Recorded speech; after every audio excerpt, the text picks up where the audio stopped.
Hello students, मैं अंजलि पयाल स्वागत करती हूँ आपका आईसीटी वर्चुअल क्लासरूम देहरादून से।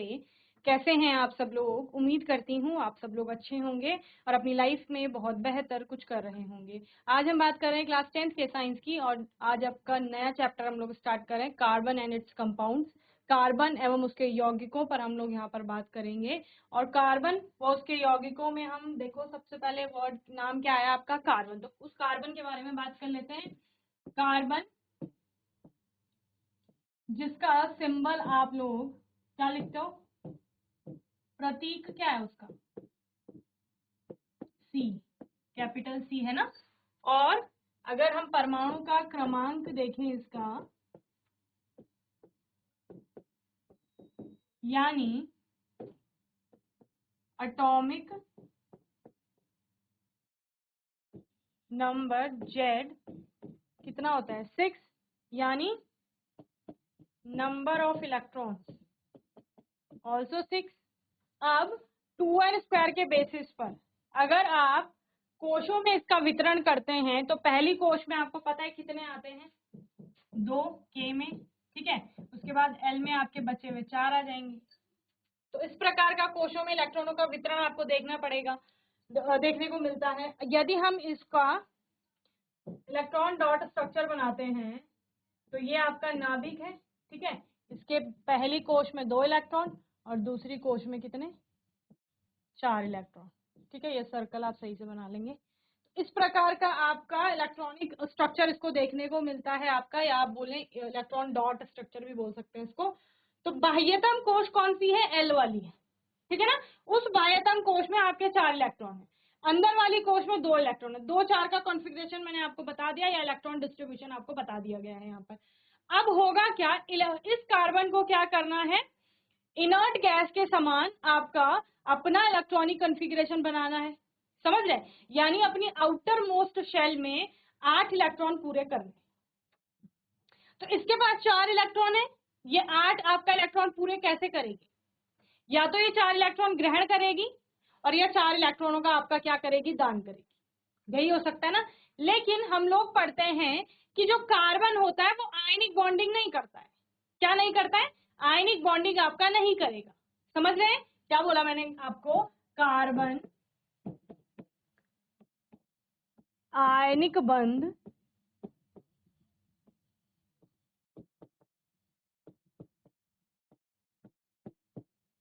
नहीं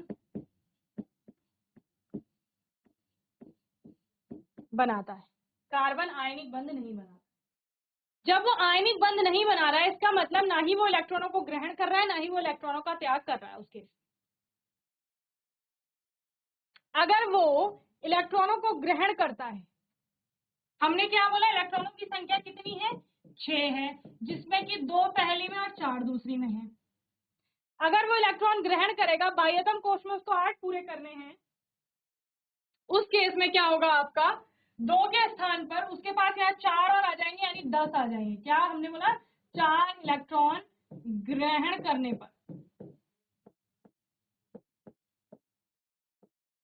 4 इलेक्ट्रॉन ग्रहण करने पर 10 इलेक्ट्रॉन हो गए कार्बन में। अब विन्यास क्या होगा? 2 और 8 का होगा, ठीक है। अब देखिए, नाभिक में अभी भी कितने हैं? 6 प्रोटॉन है। आपको पता है ना, उदासीन अवस्था में जितने इलेक्ट्रॉन हैं उतने ही आपका प्रोटॉन होंगे एक परमाणु के अंदर। तो 6 आपका इलेक्ट्रॉन थे, 6 ही प्रोटॉन होंगे, या 6 प्रोटॉन थे इसलिए 6 इलेक्ट्रॉन आप बोल सकते हैं। अभी हुआ क्या कि यहाँ पर उसने 4 इलेक्ट्रॉन ग्रहण कर लिए, लेकिन प्रोटोनों में तो अंतर नहीं आएगा ना। प्रोटॉन अभी भी आपके क्या है? 6 ही है, ठीक है ना। आप यहाँ पर लिख सकते हैं P plus is equal to 6, वो 6 ही रहेंगे, तो 6 लिख लिए। पहली कोश में आपके 2 इलेक्ट्रॉन थे और दूसरी कोश में आप कितने हो जाएंगे? आपके 8 इलेक्ट्रॉन हो जाएंगे। 4 पहले से थे और 4 ये मैं क्रॉस पे दिखा रही हूँ, ये 8 इलेक्ट्रॉन हो गए। लेकिन उस नाभिक के लिए जिसके पास 6 ही धनावेश है, इस नाभिक के लिए ये पॉसिबल नहीं है कि वो इन क्या 10 इलेक्ट्रॉनों को होल्ड कर सके। क्यों? क्योंकि उसके पास 6 ही पॉजिटिव चार्ज है। 6 पॉजिटिव चार्ज या 6 धनावेश आपका 10 ऋणावेश को आपका पकड़ के नहीं रख सकता है, होल्ड नहीं कर सकता है। तो ये वाला केस नहीं चलेगा, 4 इलेक्ट्रॉन ग्रहण नहीं करेगा वो, ठीक है ना। अब दूसरा केस देखकर चलते हैं, जहां पर वो 4 इलेक्ट्रॉनों को दान करने पर क्या होगा? 4 इलेक्ट्रॉनों को यदि दान करेगा, इन चारों को वो निकाल देगा तो 2 ही इलेक्ट्रॉन रहेंगे उसके पास, और 2 इलेक्ट्रॉन किसके पास रहते हैं? हीलियम के पास रहते हैं, वो भी आपका एक इनर्ट गैस है, यानी उसके समान इसको अपना विन्यास बनाना है। फिर क्या होगा? देखो, 4 इलेक्ट्रॉनों को दान करने पर इसका 2 और 4 का जो डिस्ट्रीब्यूशन था, 4 इसने निकाल दिए, तो अब इसके पास 2 इलेक्ट्रॉन रह गए, ठीक है ना। नाभिक में अभी भी आपका 6 प्रोटॉन है और सिर्फ आपके 2 इलेक्ट्रॉन इसके पास रह जाते हैं। लेकिन जो आपके अगर 6 इलेक्ट्रॉनों में से 4 इलेक्ट्रॉन निकाले गए हैं, तो नाभिक के लिए ये पॉसिबल नहीं है, या परमाणु के लिए इतना एनर्जी देना पॉसिबल नहीं है, समझ रहे हैं ना। यानी 4 इलेक्ट्रॉनों को निकालने के लिए बहुत ज्यादा ऊर्जा की आवश्यकता होगी, और ये पॉसिबल नहीं है कि वो क्या बना पाए, आपका जो कार्बन है वो 4 पॉजिटिव बना पाए,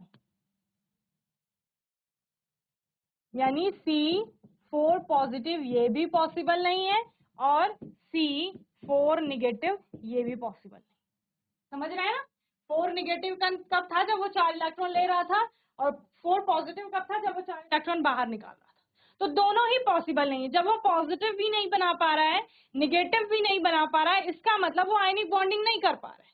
समझ रहे हैं? अब बोलेंगे मैम ना ही वो इलेक्ट्रॉनों को दान कर पा रहा है, यानी कि लॉस कर पा रहा है, ना ही उनको क्या कर पा रहा है, ग्रहण कर पा रहा है। अभी जब वो 4 इलेक्ट्रॉन ना ही दान कर पा रहा है, ना ही ग्रहण कर पा रहा है, तो फिर वो अपना जो अष्टक है वो कैसे पूरा करेगा, या फिर वो उन जो नोबल गैसेस हैं या अक्रिय गैसें हैं उनके समान विन्यास कैसे प्राप्त करेगा? तो कार्बन आपका क्या करता है? कार्बन करता है इलेक्ट्रॉनों की साझेदारी। क्या करता है? कार्बन करता है इलेक्ट्रॉन की साझेदारी, ठीक है ना। और इलेक्ट्रॉन की साझेदारी से क्या बनते हैं? वहां पर बंध बनते हैं, ठीक है ना। और इन बंधों को आपका क्या कहा जाता है बच्चे? इनको कहा जाता है सह संयोजी बंध, ठीक है। क्या बोला मैंने? वो क्या करेगा यहाँ पर? शेयरिंग ऑफ इलेक्ट्रॉन, जिसके कारण बॉन्ड बनेंगे, और जो क्या होंगे? आपके कोवेलेंट बॉन्ड कहलाएंगे। समझ रहे हैं ना? यानी कार्बन क्या करता है? अपने ही परमाणु के साथ, यानी कार्बन के ही किसी दूसरे परमाणु के साथ या किसी अन्य तत्व के परमाणु के साथ इलेक्ट्रॉनों को शेयर करता है। जैसे हम लोग चीजों की शेयरिंग करते हैं ना, कि ये पेंसिल है, इससे तू भी लिख ले, मैं भी लिख लेता हूँ, ठीक है ना। ये इरेजर है, इससे तू भी इरेज कर ले, मैं भी कर लेता हूँ। तो इसी प्रकार से कार्बन भी क्या करेगा? जैसे कार्बन का एक परमाणु है, वो दूसरे परमाणु के साथ इलेक्ट्रॉन की शेयरिंग करेगा, तो उसमें वो क्या करेगा? अपना एक इलेक्ट्रॉन रखेगा, वो भी एक इलेक्ट्रॉन रखेगा, तो ये दोनों इलेक्ट्रॉन इसके भी हैं, ये दोनों इलेक्ट्रॉन इसके भी है। तो इस प्रकार से ये क्या करते हैं?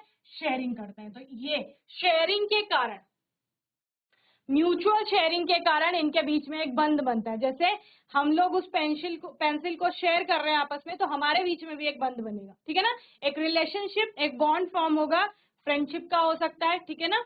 तो इसी प्रकार से इनके बीच में भी आपका एक बॉन्ड बनेगा, और वो बॉन्ड कैसा है? कोवेलेंट बॉन्ड है, क्योंकि ये क्या कर रहे हैं?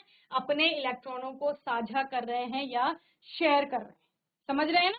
अब इस शेयरिंग में जैसे इन्होंने एक एक इलेक्ट्रॉन रखा, हो सकता है ये 2-2 इलेक्ट्रॉन रखें अपने, ठीक है, या फिर ये 3-3 इलेक्ट्रॉन अपना रखें। समझ रहे हैं? इससे ज्यादा नहीं होंगे 2 परमाणुओं के मध्य। तो जब आप एक एक इलेक्ट्रॉन की, यानी एक एक इलेक्ट्रॉन का मतलब एक पेयर ना, एक जोड़ी इलेक्ट्रॉनों की साझेदारी होगी, तो इससे जो बंध बनेगा उसको एकल बंध कहा जाएगा। क्या कहा जाएगा इसे? एकल बंध, यानी सिंगल बॉन्ड, जिसको एक डैश से दिखाएंगे, एक लाइन। और यहाँ पर 2 जोड़ी इलेक्ट्रॉन हो गए, इनकी साझेदारी से क्या बन रहे हैं आपके? द्विआबंध, ठीक है ना, यानी डबल बॉन्ड। और यहाँ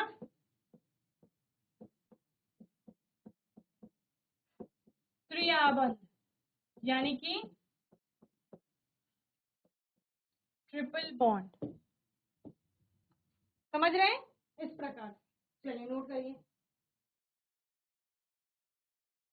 चलिए अभी लिख लीजिए कुछ पॉइंट्स, एक पॉइंट लिखिए। Carbon shares its valence electron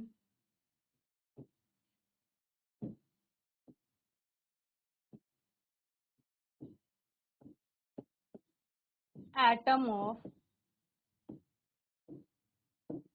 other carbon atom with atom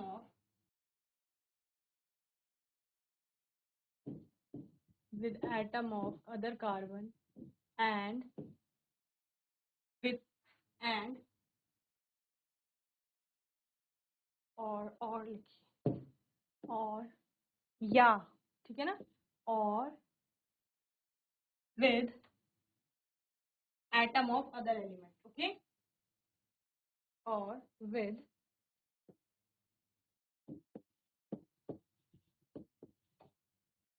atoms of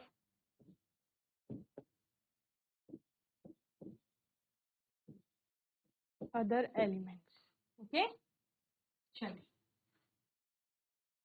then क्या कहा जाता है इसको, शेयरिंग को, शेयरिंग के कारण बंध बन रहे हैं जिनको कोवेलेंट बॉन्ड्स कहा जाता है।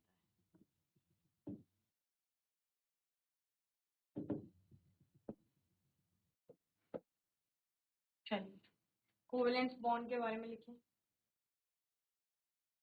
The bond form by the bond form by the bond formed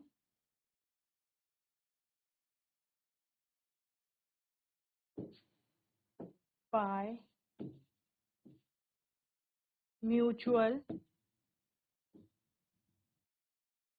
sharing of electron pairs,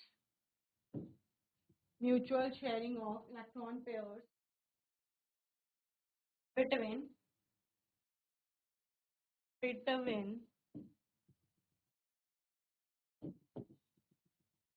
two atoms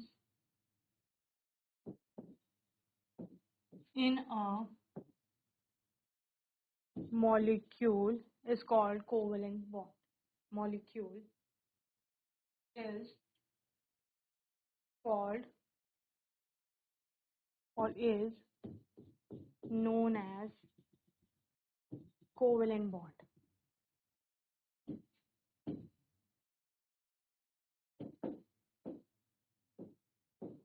ठीक है, लिखिए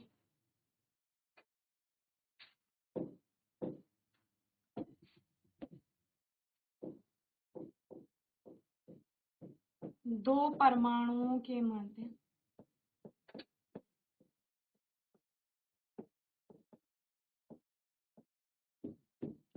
इलेक्ट्रॉन युग्म की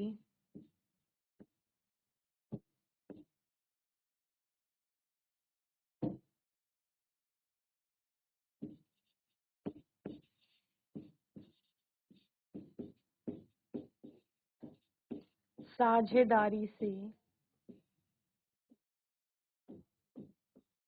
बने बंध को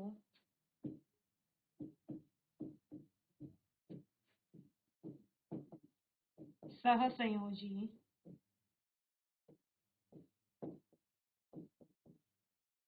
आबंध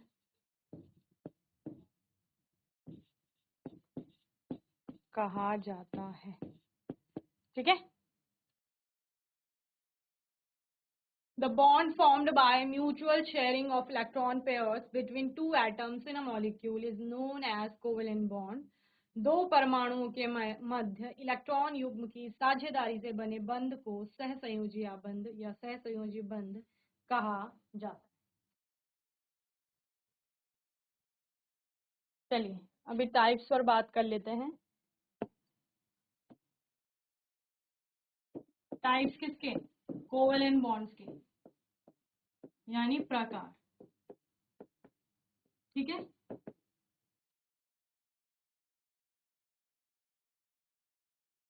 प्रकार। तो मैंने कितने प्रकार के बताए आपको? 3 प्रकार के होते हैं। ठीक है ना, कौन कौन से? सिंगल, डबल और ट्रिपल। ठीक है, सिंगल कोवेलेंट बॉन्डिंग, एकल सहसंयोजी आबंध। डबल कोवेलेंट बॉन्डिंग, द्विसहसंयोजी आबंध। ट्रिपल कोवेलेंट बॉन्डिंग यानी त्रिसहसंयोजी आबंध। क्लियर है?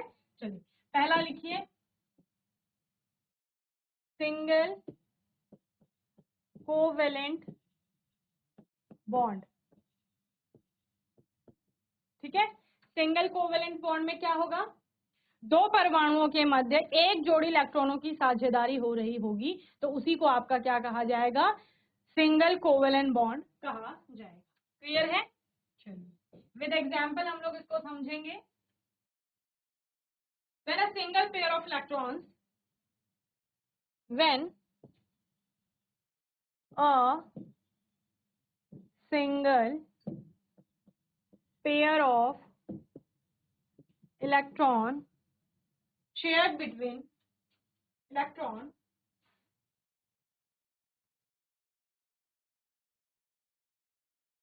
shared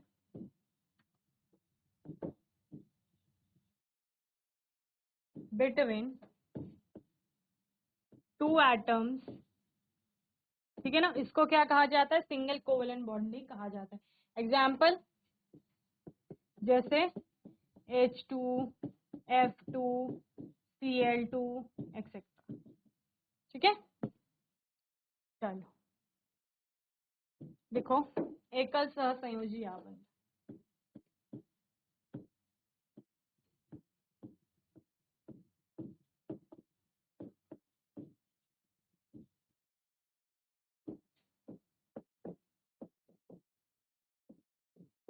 कब बनते हैं? ठीक है, जब 2 परमाणुओं के मध्य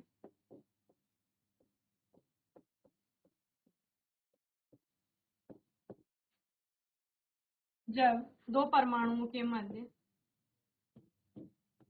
एक जोड़ी इलेक्ट्रॉन या एक इलेक्ट्रॉन युग्म की साझेदारी होती है। ठीक है ना, उदाहरण लिख लेना, H2, F2, Cl2, और भी बहुत सारे एग्जाम्पल आपकी बुक में होंगे, वो आप लिख सकते हैं। ठीक है ना, चलिए H2 को देख लो। H2 में क्या है? देखो, 2 हाइड्रोजन के परमाणु हैं, ये याद रखेंगे। एक हाइड्रोजन ये है, एक हाइड्रोजन ये है। ठीक है ना, हाइड्रोजन का परमाणु क्रमांक 1, उसमें इलेक्ट्रॉनों की संख्या है, तो 1 इलेक्ट्रॉन इसमें, 1 इलेक्ट्रॉन इसमें। ठीक है, अब एक का इलेक्ट्रॉन मैं डॉट से दिखा रही हूँ, ये इसका इलेक्ट्रॉन है और क्रॉस वाला इसका इलेक्ट्रॉन। दोनों ने इलेक्ट्रॉन बीच में रखे, साझेदारी का मतलब दोनों उनका उपयोग करें। ठीक है, अगर हम इस परमाणु में देखें, हाइड्रोजन में तो 2 इलेक्ट्रॉन है, इस परमाणु यानी इस सर्कल के अंदर देखेंगे तो 2 इलेक्ट्रॉन। तो हीलियम के समान विन्यास इसने प्राप्त कर लिया, हीलियम के समान यानी एक अक्रिय गैस के समान विन्यास प्राप्त कर लिया। दोनों ही परमाणुओं ने हाइड्रोजन के, इसमें भी 2 इलेक्ट्रॉन हो गए, इसमें भी 2 इलेक्ट्रॉन हो गए, लेकिन बशर्ते दोनों वो इलेक्ट्रॉन उन दोनों परमाणुओं ने क्या किया? शेयर किया, आपस में साझा किए। किसी भी परमाणु ने उस इलेक्ट्रॉन को पूर्ण रूप से नहीं त्याग किया और न ही पूर्ण रूप से दूसरे ने उसको क्या किया? ग्रहण किया। तो इसके द्वारा एक इलेक्ट्रॉन युग्म क्या कहा गया है? एक इलेक्ट्रॉन पेयर या एक इलेक्ट्रॉन युग्म या 2 इलेक्ट्रॉनों का यहाँ पर क्या हो रहा है? शेयरिंग हो रहा है, आप बोल सकते हैं। तो 2 इलेक्ट्रॉनों की शेयरिंग के कारण या एक जोड़ी, जोड़ी का मतलब क्या होता है? 2, युग्म का मतलब क्या है? 2। तो एक युग्म की यहाँ पर साझेदारी हो रही है, जिसमें कि दोनों परमाणुओं ने अपना एक एक इलेक्ट्रॉन रखा है और उसके कारण एक ही बंध फॉर्म होगा। इसको क्या कहा जाएगा? सिंगल कोवेलेंट बॉन्ड कहा जाएगा। तो जब भी सिंगल कोवेलेंट बॉन्ड की बात होगी, दैट मीन्स 2 इलेक्ट्रॉन वहां पर इन्वॉल्व हैं, दोनों ही परमाणुओं के एक एक इलेक्ट्रॉन इन्वॉल्व होते हैं, और सिंगल कोवेलेंट बॉन्ड को एक डैश से आपका दिखाया जाता है। समझ रहे हैं? बोलो। ठीक है, चलिए इतना नोट करेंगे, फिर डबल कोवेलेंट बॉन्डिंग पर बात करें। चलो दूसरा लिखो, double covalent bonding.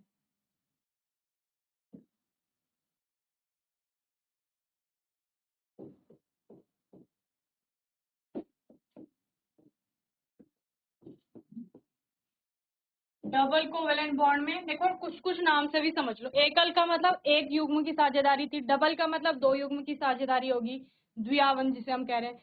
Triple covalent bond का मतलब तीन पेयर्स की साझेदारी यहाँ पर हो रही होगी। Okay, so write down that when two pairs of electron are when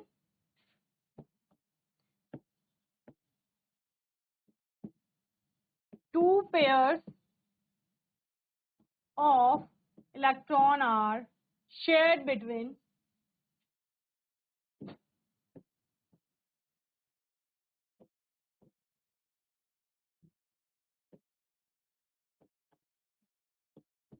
two atoms, ठीक है, when two pairs of electron are shared between two atoms in a molecule is called or is known as double covalent bonding। आप लिख सकते हो, example लिख लो। O2 हो गया आपका, इसका एग्जाम्पल।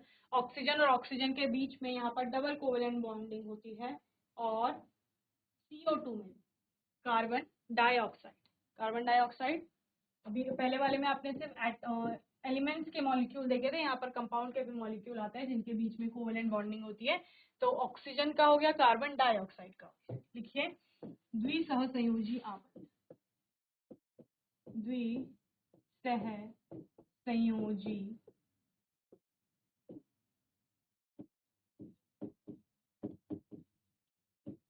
आबंध जब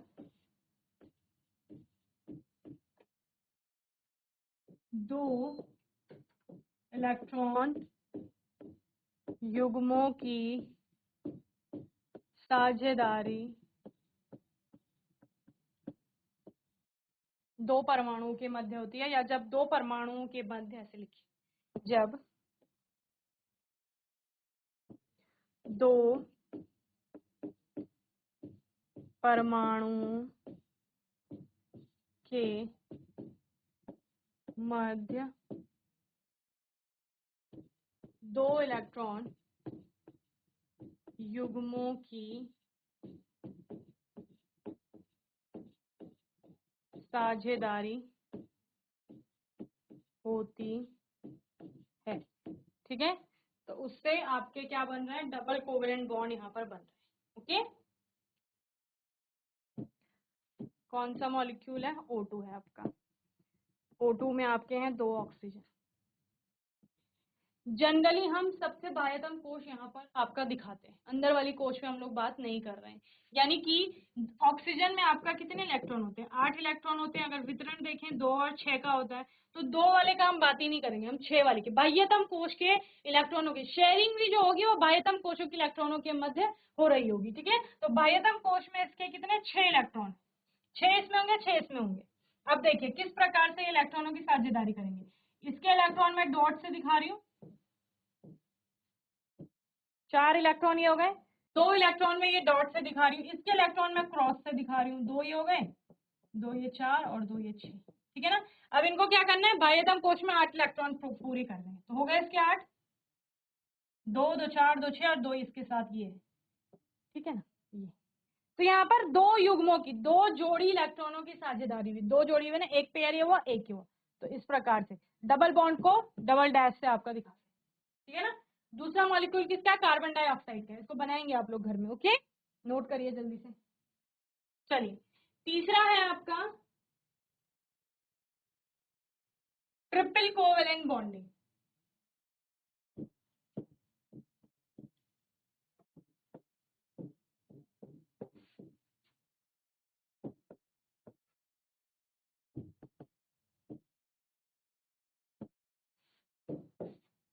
when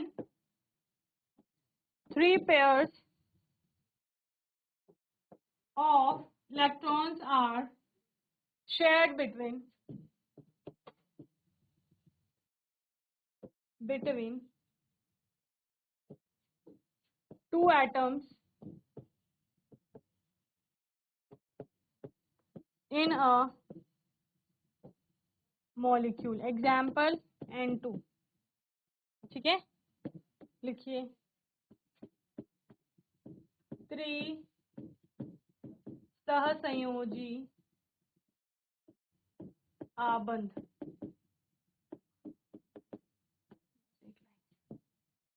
जब दो परमाणुओं के मध्य 3 इलेक्ट्रॉन